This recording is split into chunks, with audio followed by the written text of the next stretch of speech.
Our joke today comes from Ryan Lorenzen. I see. So when it's your turn to write the joke, you rely on our listeners to provide. Hey, don't look at me. Okay? They're the one who gave it. I just know how to ask nicely. Where do snowmen keep their money? I guess it's appropriate joke considering most of the northern hemisphere this time of year. Fine. Where do snowmen keep their money? In a snowbank. That doesn't seem very secure. It's a pun, Brian, or play on words. No, I mean, anyone could just reach into that snowbank, take the money out. Besides, what happens when it melts? Are you implying that a snowbank could suffer from a financial meltdown? I suppose if you really pile up the snow in a really big snowbank. It's too big to melt, Brian. Too big to melt.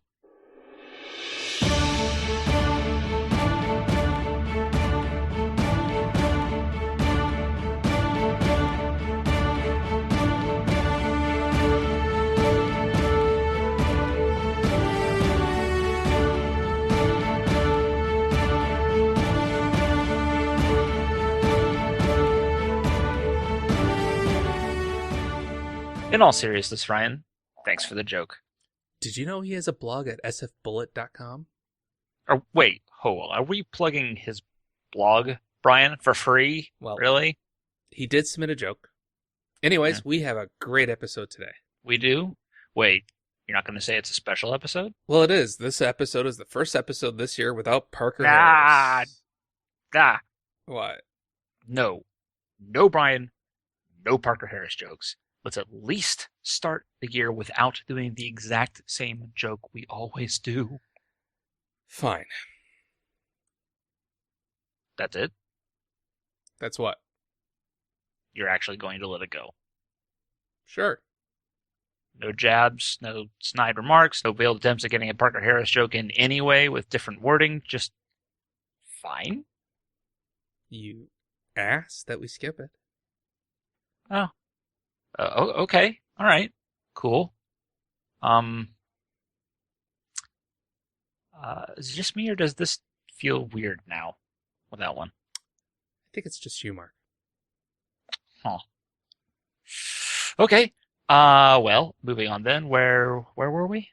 Well, I was about to say, Happy New Year's, Mark. And to you, Brian. Wait, it's a little bit late for that, don't you think? It's February. Is this actually a January episode that we forgot to release or something like that? No. It's February 8th. It's the Lunar New Year. Gung Hao Fat Show, Mark. Okay, indeed. As it were. Do we do New Year's resolutions twice then? Only if you want to. Whew, okay, good. I do not need two sets of resolutions to ignore every year. Oh, so what are you doing to celebrate? Well, first I'm going to apologize to my ancestors, particularly my grandparents, for probably butchering Gung Hei Fat Choi, which is, Happy New Year. In my family, if we were near everyone else, we would actually go out and do dim sum or something like that. Right. I particularly always like to try to get mooncakes. You ever had a mooncake? What's it made out of? And I could tell you. Well, mooncake is basically a pastry, and Okay. it tends to be full of red bean paste, which is it sounds disgusting if you think red beans like the type of beans you might find in chili, but it is a sweet No. Yeah, bean. yeah, Right. yeah. Well, this is for the listeners who may not know. Okay. And so it's kind of like having a cake or a cookie. What I particularly like about it is you typically don't find them all year round unless you're like in touristy parts of Chinatown. Sometimes you might get like a dehydrated yolk that sits inside the cake, which I've never particularly cared for the textures of those. But I love I love the moon cakes just in general. It tends to be a very thin pastry around the red bean, and it's usually very decorative with various writings or other things on them, and they're a little oily. They're just tasty, very tasty. Are there any like events or anything in your area? In Sun Prairie, no. Maybe on campus down at UWM there might be some, but You're not going to anything then. You're not going to actually. I am actually working on making my own bao. Ah. So Nice. I've been experimenting for the last 3 weeks on different dough recipes and different fillings, and I found a place online that Amazon that would sell me the bean paste, Whoa, which I whoa, haven't whoa, whoa, actually whoa, tried yet. whoa. You're getting your Yes. bean paste from Amazon? Well, technically, probably from another store that sells All it right. through Amazon. All right. That's it. Dishonor. Dishonor on your whole family.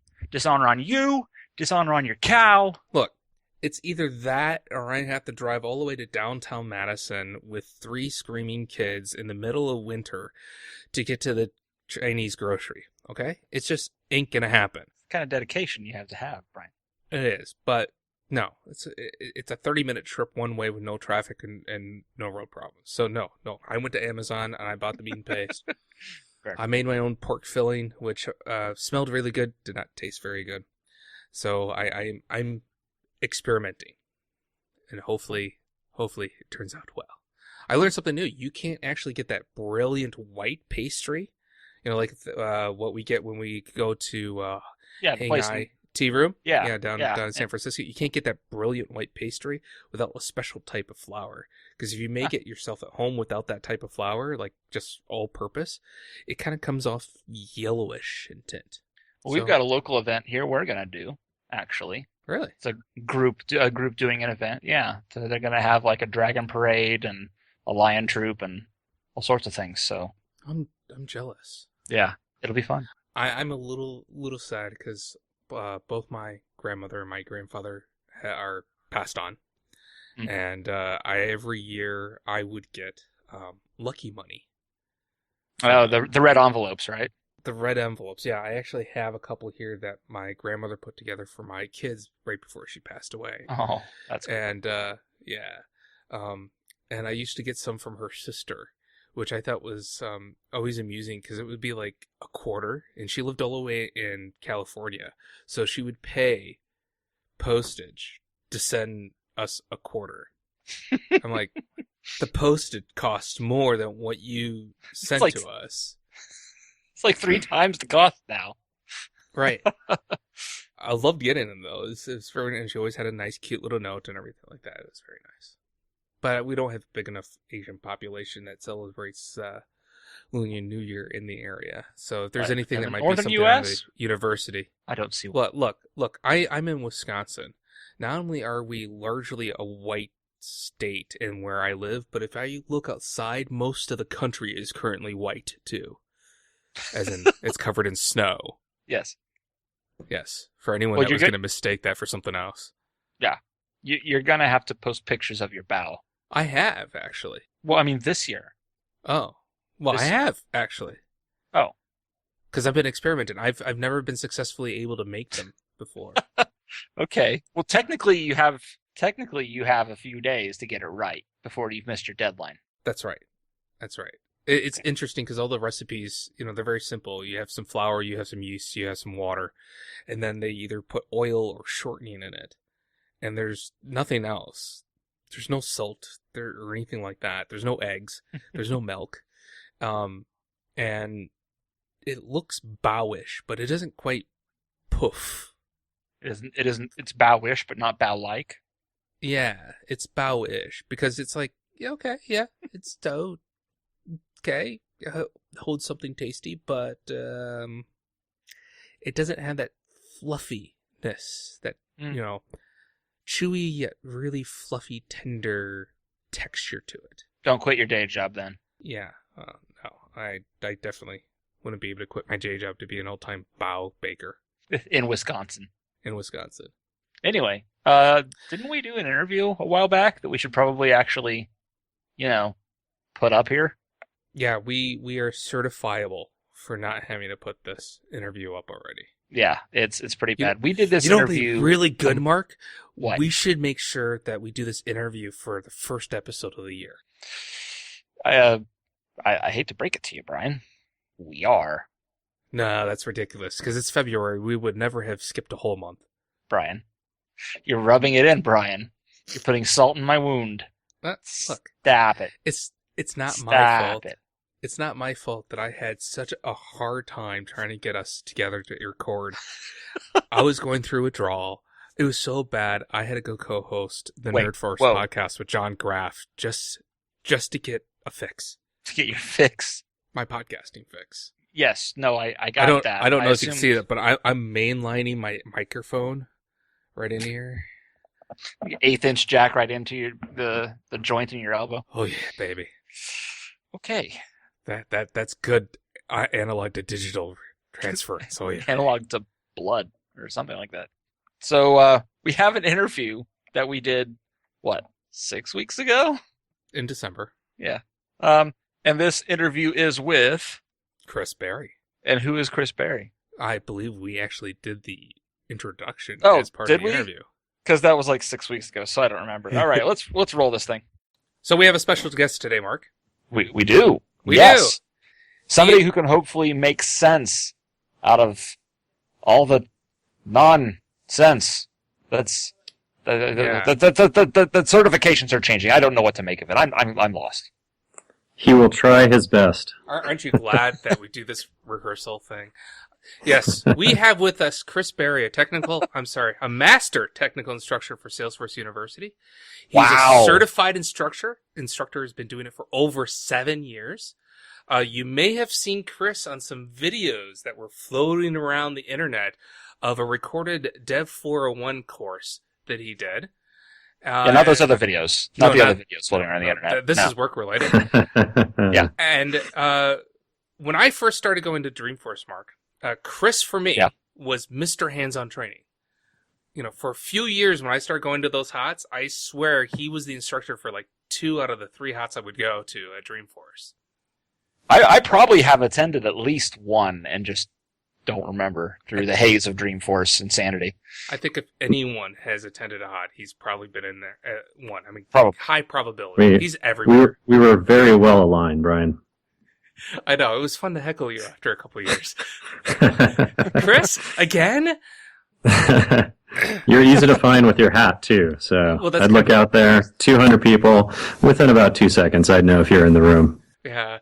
I wonder if he's going to take that off so everyone else can see. Yes. There was always an empty seat behind you. Yes, but I did take the hat off. I mean, it's rude for everyone else otherwise. So, Chris is joining us to talk about the changes that are going on within the certification program, specifically on the developer side.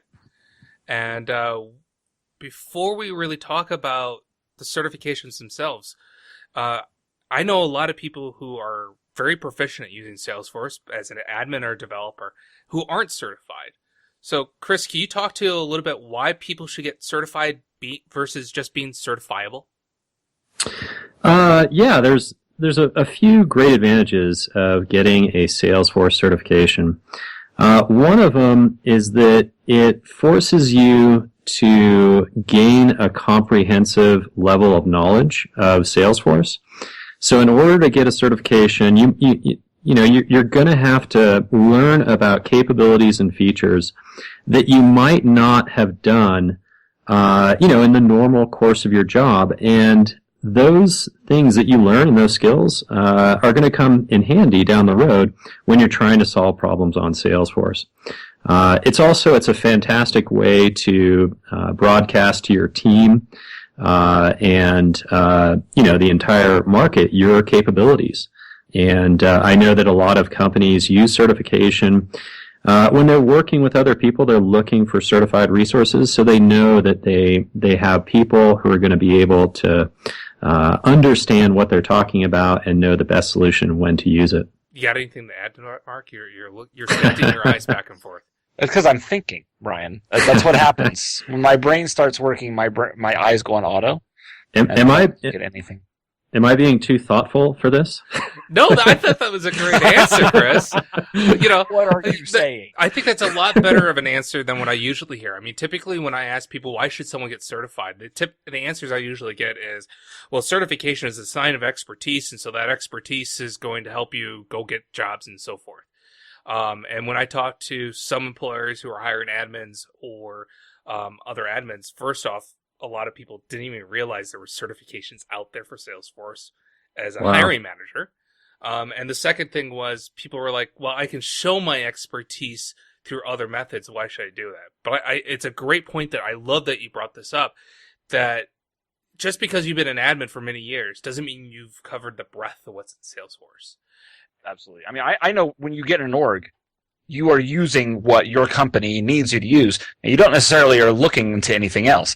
But I know when I was studying up for my 201, I was like, I'm never going to use approvals in territories. Why do I have to know how that intersects with sharing rules? Like, but it does, you have to learn at some point because it may come up. You just never know. And it does help to broaden that spectrum of knowledge. Exactly. Yeah. The people I often speak to in class, they have very deep knowledge on a few things. But when you take a look at their, once we begin to venture outside of their comfort zone, there's a lot of features that they don't know to take advantage of. So, I don't know about you, Mark, but I'm Dev 401 certified. I'm 201 and 401. Oh, well, I'm 201 too, but we're talking developer right now, so, Oh, Brian, you didn't just say that, did you? 401 certified? Yeah, I'm 401 certified. Oh, no. All right, so, Brian, you have the developer certification. Dev 401 is our course code. So, Dev 401 is the course code for the 5-day class that Salesforce University teaches both virtually and in person. Unfortunately, there's a lot of misunderstanding out there about the name of our certifications. So you are a certified developer, and Mark, I think you're a certified administrator. Is that right? I have a developer and administrator. We both do. There we go. Not ADM 201 and 401. All right. It's so common though. Everybody just shorthands it to 201 and 401. Everybody. Yeah. I'm an instructor, so I also play that schoolmaster role, and I correct everyone. So well, watch your knuckles. Mastering your title. I know my ruler is out. All right.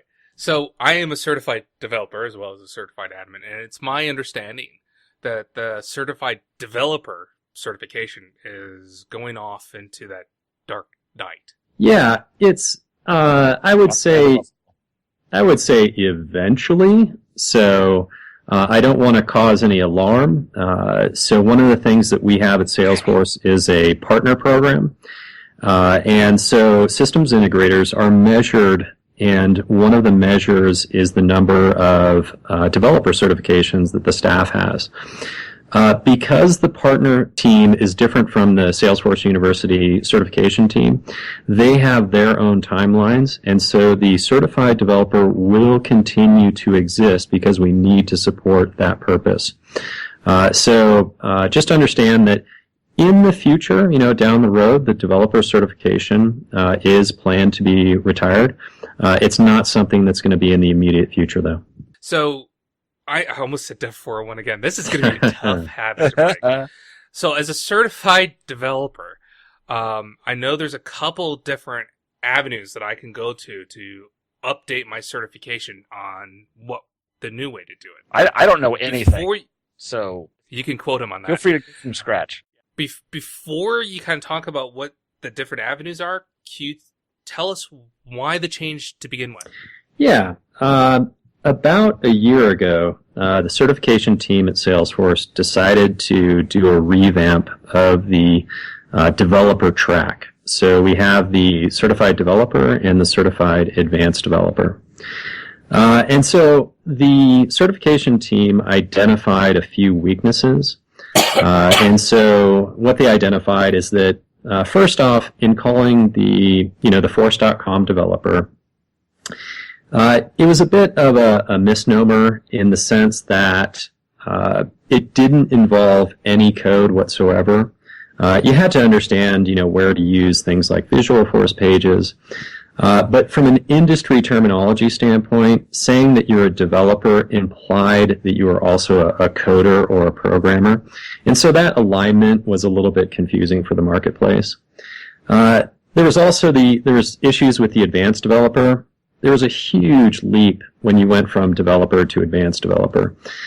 In fact, I know, and this was 7 years ago when I took these tests. The when I took that developer, I'm like, oh yeah, nailed it, got it. And when I took that advanced developer and I was about to hit that submit button, I was like, OMG, I hope I pass this thing. Because I'm the instructor. There's a certain, certain expectation for folks like me. No code or not very much code at all to all the code.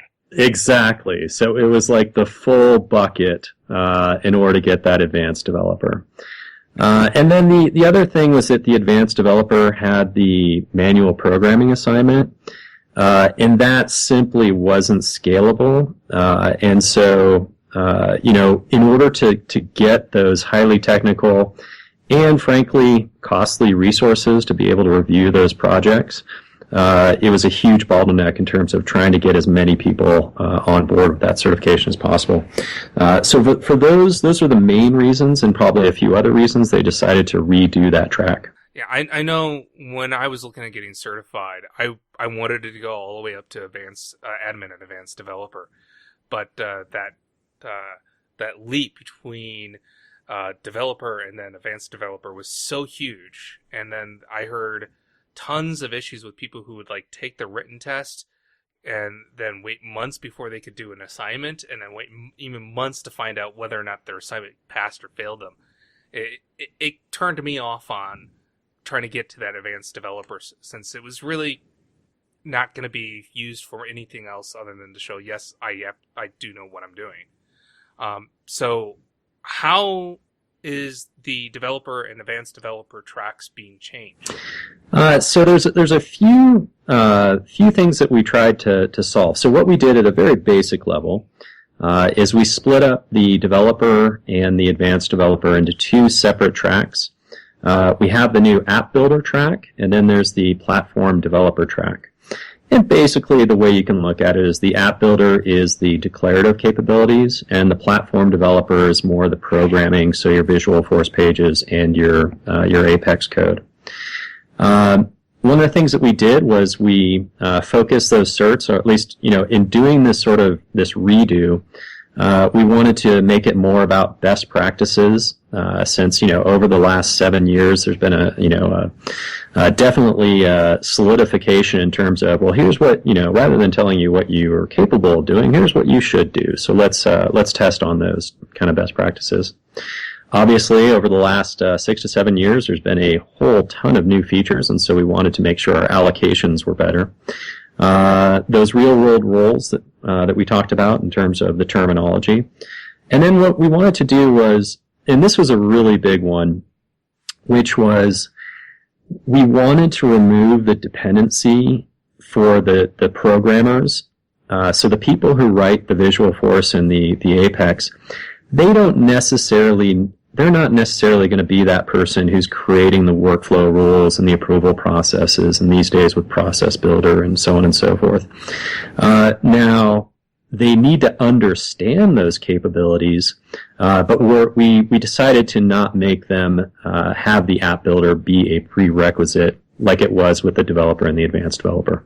Okay, so if people are certified developers and they pretty much focus on declarative work, they don't really write code, they should be steered towards the app builder certification, if I understand correctly. Yeah, so I just realized you're trying to get me back to the question you asked originally. It's that subtlety, that wizard subtlety. So let me rephrase the last question in a different way. So our certified app builder is sort of, I don't want to call it, you could kind of think of it as the new certified developer. There's definitely some key differences between the app builder and the certified developer. In reflecting on the marketplace, the certified developer didn't cover standard object functionality, which is a little bit, sort of silly because I would, in my estimation, 2/3 of our customers are doing CRM-oriented things. So we added standard object functionality into that new app builder. We added in, for the app builder, you'll see that there's going to be questions on when do I use declarative versus when do I use programmatic. So the app builder is the person who's going to be doing that, creating those workflow rules, all that kind of stuff. But they also need to understand where's the edge of that cliff where they need to say, okay, this is the limit of what I'm able to do with, let's say, Process Builder. Now I need to call that Apex developer or programmer to create the solution at that point. There's also some, like I said, the reallocation, some more on visual workflow and Process Builder. And then, there's a little bit on Lightning components. I guess one of the big things is we also have the app builder covers deployment, sandboxes, change sets. So those are things that, we'd expect that app builder to be able to manage those processes that maybe the programmers are contributing to. So it's a different cert. It's an evolution in terms of both what we worked with a lot of our partners in order to design these new exams, and what they were seeing in the marketplace and what we have seen in terms of the evolution of the use of Salesforce. Does that answer that question? And so the app builder, your dev still, it's still valid. For a while, it will continue to be as long as you're, taking those maintenance exams. But our plan down the road is the app builder is really where we want to ultimately steer folks. Okay, so I'm certified developer, and I know at some point I should probably go get the app builder and probably one of the platform developers too. I should do it. Right. You haven't already? No, as a matter of fact, one of the reasons I have it was I wasn't even sure what was being covered on the app builder certification. Yeah. And I didn't know how much of the Lightning stuff that just came out, like the Lightning builder and all that was in there. Because I played around with it, but I know I'm nowhere near what I would consider my level of requirement for an expertise as a knowledgeable person. Yeah. So I've been pushing that off until I can find some more information so I can get an idea of how much I know. Yeah. So at certification.salesforce.com, we have a number of resources. But how about I email you a bunch of hyperlinks that you could then add to the Wizard website? And then absolutely. Folks, after they watch this, they could go out there and just, get that direct link to our different transition exams that we have. So that's another thing, and maybe that's your follow-up, or maybe I'll just start talking about it. But we have a bunch of transition exams for people who are currently holding the Dev Cert or the Advanced Developer Cert. So, is the transition exams, how are they actually different than someone who's coming in brand new without the Developer Cert and getting that app builder or platform developer cert? Yeah. So basically, the way to think of it is if you're coming in from, you have no certifications with Salesforce, if you were to take the Certified App Builder, it's a 90-minute exam. It's going to have 60 questions, which is, 90 seconds a question. And you're going to need to pass that test with a 63% score. Now, if you're like you and you already have that certified developer, then we have a transition exam. And the idea behind the transition exam is that it's only going to be 30 minutes. It's going to be 20 questions, which is, once again, 90 seconds a question. And it's going to focus solely on those key differences that I outlined. So things like standard objects, deployments, sandboxes, and so on, that are the delta or the difference between the developer and the app builder. So it's a lot easier, or at least I shouldn't say easier. It's a lot less time consuming. And then it's also cheaper because it's $100 versus if you're starting from scratch on the app builder, that costs $200. So if I'm a certified developer, can I take a transition exam for both app builder and platform developer, or is it do one or the other and you have to take the full test? So the developer essentially maps to the app builder, and so there's only a transition exam to take you from dev to app builder.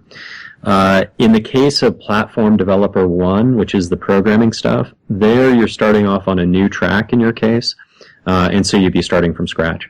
No shortcut for you. You know me, Mark. I'm lazy.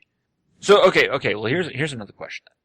For someone like me, who is not very well versed in coding, it's I can read code. I can make some edits to code. I can, add an if clause here. I can, change the and, then, etc., etc. It's just kind of writing from scratch. That's where I have all sorts of trouble. Yeah. Is the new platform developer track? Is that is the first level of that kind of a good entry, or do I need to make another 2 or 3 steps above that? Yeah. Well, I can answer that. Let me answer that from both how do you enable yourself from a skills standpoint, and then also I'll start though with the what would you do from a certification standpoint. And this is one of the key advantages of what we've done with the platform developer versus the advanced developer, which is now you have the ability to take the platform developer level 1 exam. There's no project that you need to submit for this. And on top of that, it is a subset of all of those programmatic capabilities that we have in Salesforce. And so it's going to be on, things like, once again, it covers objects, whether standard or custom objects and fields and relationships. So you're probably all already very well versed in that stuff. It also covers, when to use declarative and programmatic. But from a programming standpoint, it covers Apex classes, our governor limits, SOCL, which is our query language, modifying the database, our triggers. There's a number of things, testing, and then it also covers Visual Force pages and basic Visual Force controllers. So it's not the entire, bucket, if you will, that it used to be with the advanced developer. So it's an easier entry point for folks who are on that side. Now, to answer your question from you're one of those folks who, if you're given some code, you can make a few edits. You borrow code from someone else and change a few things and can get that trigger to do something. I know just enough to be dangerous. Just break all the governor limits. Yeah. Just enough to produce emails that people have to. Oh God! God! The horror. Yeah. Single email message. No, I'm talking about the ones when it blows up and then the system administrators get the an exception occurred on line 54, that kind of stuff. So, but we have. Well, first of all, let me just say there's Trailhead. So, Trailhead is seen an incredible, uptick and embraced by the community. In addition, we also have our ADM 231 course, which those of us in Salesforce University teach, and it's basically the title says it all, which is Introduction to Object-Oriented Programming with Apex. So it's designed to be that course that takes someone who is that super admin, and then teaches them the basics of object-oriented programming, where Apex is the programming language that we use. And so this is a tremendous resource. These are the two great resources. I would also recommend things like our workbooks. The workbooks, I have done our workbooks, where you sign up for a developer edition account, which is not limited to developers. Anyone can do a developer edition account, and really play around and start to work on those things. But obviously, as someone from Salesforce University, we'd love to see you in our ADM 231 class, which is really geared towards folks like you. And I actually did take the introduction to object-oriented programming. But I can't remember my O's. Okay. I actually did take that course a few years ago. And it did actually enable me to get this far. Without it, I would not have been able to, read code or really function inside of it at all. So it was extremely valuable. But it only got me about this far. I gotcha. Okay, so now you want to take it to the next level. All right. So the other course that we have, it's called Dev 450, and this is a course that we just released, literally about 2 to 3 months ago. And so what we did was we took that Dev 501 course, which was solely on the topic of Apex, and we did a ground-up rewrite of that course. And really the key thing, this key kind of driver, was to align it with the platform developer level 1 topics. So this is a course that, we basically went through all the things in that study, that study guide, and said, let's now include those within this course. So in this course, now that not having a great understanding of where you currently are, but this is our course that's geared towards folks who are either existing, someone like a Java developer or a C# developer, or someone like yourself.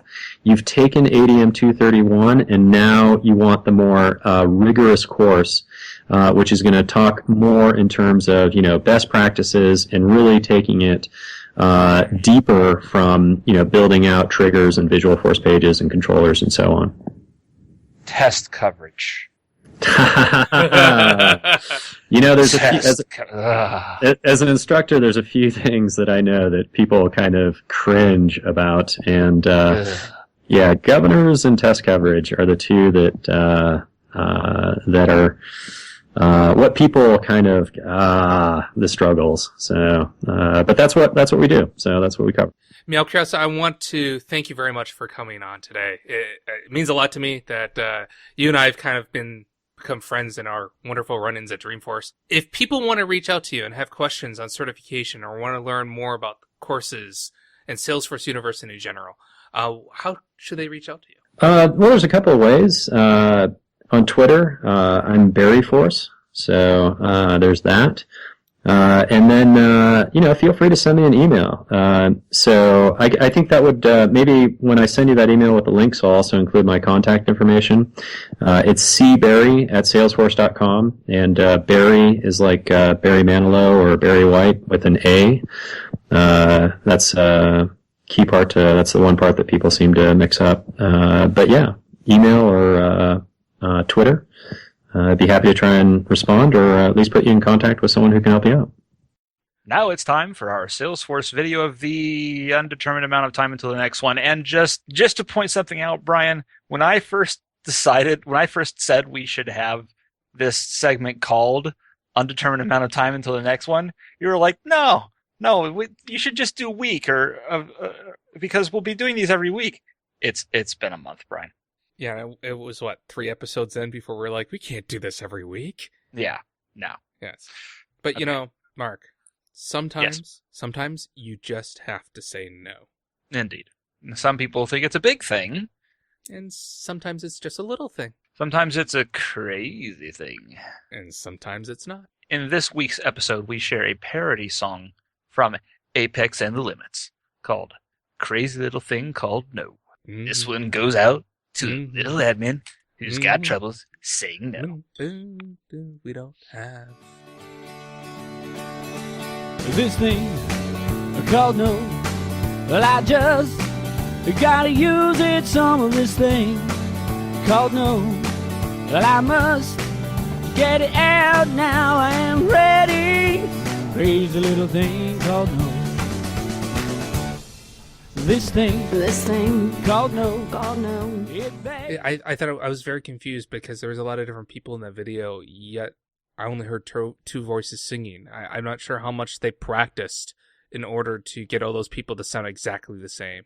No, Brian, they have only 2 people actually record the song, and then the other people are just singing over I their lip syncing. clearly see people singing that. It's called lip syncing, Brian. I don't know what that is. Apparently not. Brian. Okay. Yes. Look. Here's the thing, Brian. Sometimes when people perform on stage, they're not actually singing the words. Sometimes the music is just playing and they're moving their mouth in time to match the words.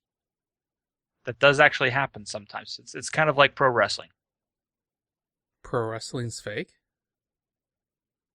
That was a good time to do our outro. WizardCast is produced by Brian Kwong and Mark Ross, directed by Brian Kwong and Mark Ross, technical administration by Brian Kwong and Mark Ross, script writing by Brian Kwong and Mark Ross, audio editing by Brian Kwong and Mark Ross, website maintenance by Brian Kwong and Mark Ross, eggnog nogging by Brian Kwong, and our intern this episode was Ryan Lorenzen. Still waiting on our beverages, Brian. Come on. Yeah, hop to it. Send us your interview suggestions, jokes, videos, tips, and feedback to wizardcast@thewizardnews.com, or head over to thewizardnews.com and click Contact Wizardcast. Don't forget to subscribe to the WizardCast and receive our next episode automagically. Once again, I'm Brian. And I'm Mark. Thank you for listening.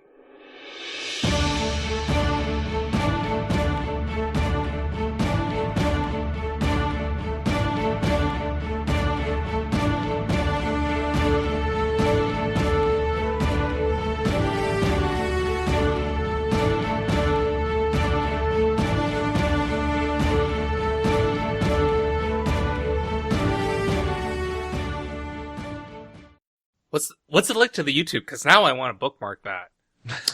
Yeah, it's youtube.com, Brian. Yeah. Thank you, Mark. I never heard of these YouTubes. Yeah. And it's YOU. So I actually started typing YOU. No, I'm referring to. Oh, and this has been our first episode of the year without Parker Harris. Oh, thank God. Oh, okay. Thank you. It just didn't feel. I couldn't. It's like that itch. You just gotta scratch it. You just gotta scratch it. Okay. I'm better now.